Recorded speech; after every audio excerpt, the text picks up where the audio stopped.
Buen día. Vamos a dar inicio con la materia de estructuras socioeconómicas y vamos a abordar el tema de deuda externa.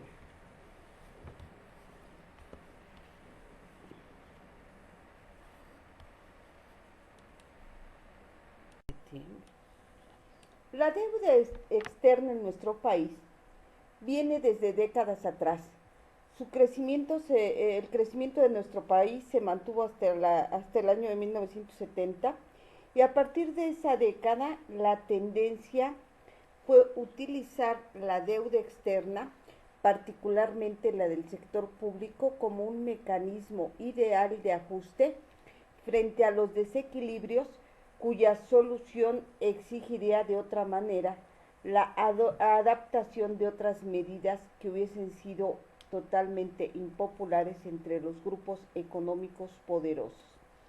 Y como consecuencia iba a llevar un costo político importante en términos del desequilibrio nacional.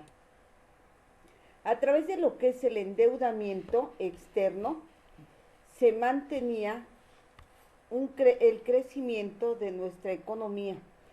Al inicio, ese excedente reflejaba la recesión productiva de los países centrales que canalizaban sus inversiones a la periferia básicamente por la vía financiera. Es importante señalar que en los años siguientes se siguió fomentando, entre otras cosas, por el reciclaje de cantidades crecientes de petrodólares a través de bancos transnacionales. La deuda externa del sector público se elevó 12 veces más entre 1970 y 1981. La deuda externa de México se multiplicó después 10 veces más, es decir, que cada año se duplicó 2 veces, al mismo tiempo que las empresas eran consideradas los pilares de la industria mexicana, empezaron a tener serias dificultades. En el sexenio de Díaz Ordaz, la deuda externa aproximadamente era de 4 millones de dólares y la del sector privado era bastante menor. Al término del sexenio de Luis Echeverría, la deuda externa era de 20 millones y la del sector privado ascendió a 8.012 millones de dólares. Al término de dicho sexenio, la deuda pública externa ascendió a 48.700 millones de dólares. A nuestro país es uno de los principales en ese momento deudores del mundo. Se dieron situaciones importantes, la privatización, la bancarización, que le dieron al país recursos importantes y en especial esta que se consideraba una abundancia petrolera. El crecimiento acelerado de la deuda externa de nuestro país nos ocasionó problemas serios, ya que el gobierno se veía imposibilitado para poder realizar los pagos, aunado a la tendencia política y financiera del endeudamiento. Hubo 3 síntomas importantes en relación a ello. La deuda externa se privatizó de manera creciente en los últimos años el aporte de las instituciones oficiales de financiamiento internacional como son el Banco Mundial y el Banco Internacional de Desarrollo. La bancarización de la deuda externa mexicana hace unos años, la mayor parte del financiamiento externo era de origen privado, que recibe el país proviene de los bancos extranjeros de manera concreta de la banca transnacional, ya sea de manera directa o a través de lo que era la participación en créditos sindicalizados, sobre todo en el mercado de eurodivisas. El problema de la norteamericación de ese financiamiento, si bien es cierto el sector público mexicano ha realizado un gran esfuerzo, el cual ha sido exitoso, ha disminuido su deuda hasta menos de la tercera parte, la dependencia del crédito externo de origen norteamericano. En el caso del sector público, la mitad de los créditos públicos se originaron en la banca norteamericana y de esta manera es como se creó la dependencia económica comercial de México con los Estados Unidos. Derivado de esa deuda externa, la consecuencia más importante es poner a disposición nuestros recursos naturales a otros países, en especial a Estados Unidos. Lo más grave es que los créditos que fue adquiriendo el gobierno estaban sujetos a intereses altos y sobre todo flotantes. Todo esto creó incertidumbre en los mercados internacionales del dinero. En relación a la norteamericación del crédito recibido por nuestro gobierno, sus consecuencias hicieron más patente todavía el tipo de dependencia estructural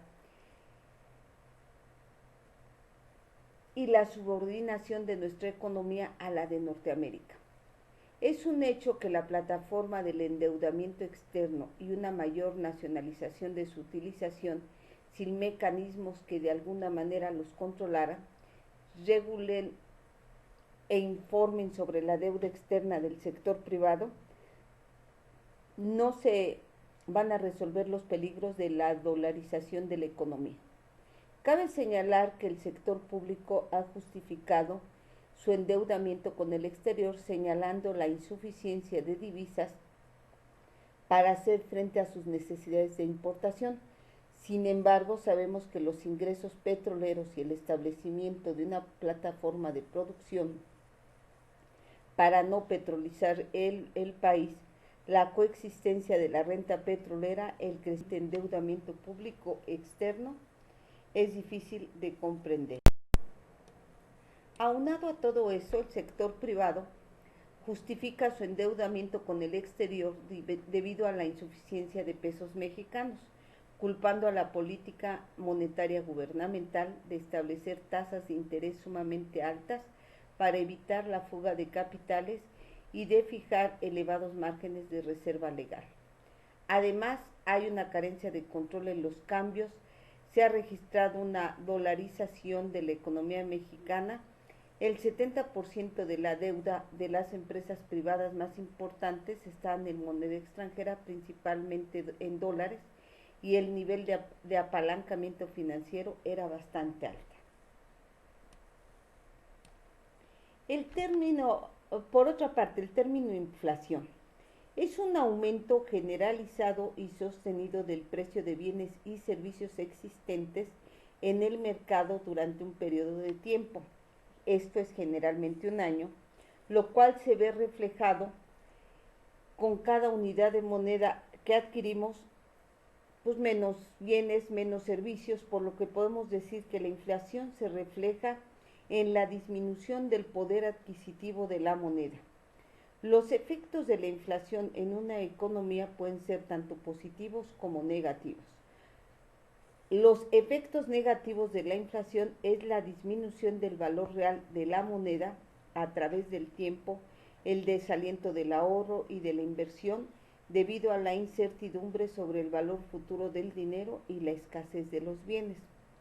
Los efectos positivos es la posibilidad de que los bancos centrales de los gobiernos de ajustar las tasas de interés nominal con el propósito de ir mitigando una recesión y de fomentar la inversión de proyectos de capital. Por otra parte, la tasa de inflación muy elevada y de la hiperinflación son causadas por el crecimiento excesivo de la oferta de dinero. Las autoridades monetarias de cada gobierno deben controlar el tamaño de la emisión monetaria en su país. Existen diversos conceptos íntimamente relacionados con el término inflación.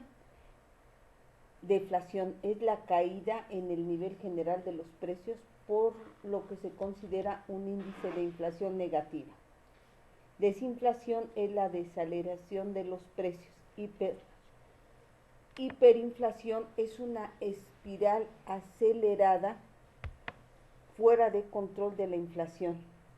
Estanflación es la combinación que se da entre lo que es la inflación, el crecimiento económico lento o el estancamiento de la economía y con un alto desempleo.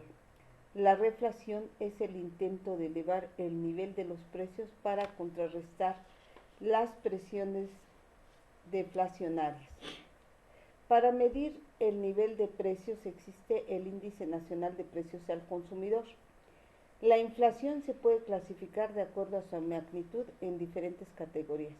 Moderada se refiere al incremento de los precios en forma lenta. Galopante son los precios que se incrementan en 2 o 3 dígitos en un plazo de un año. Esto se da cuando surgen cambios económicos importantes. Hiperinflación es anormal y es cuando el índice de precios aumenta en un 50% mensual. Es el anuncio de una severa crisis económica por la que puede estar atravesando algún país. Que tengan excelente día.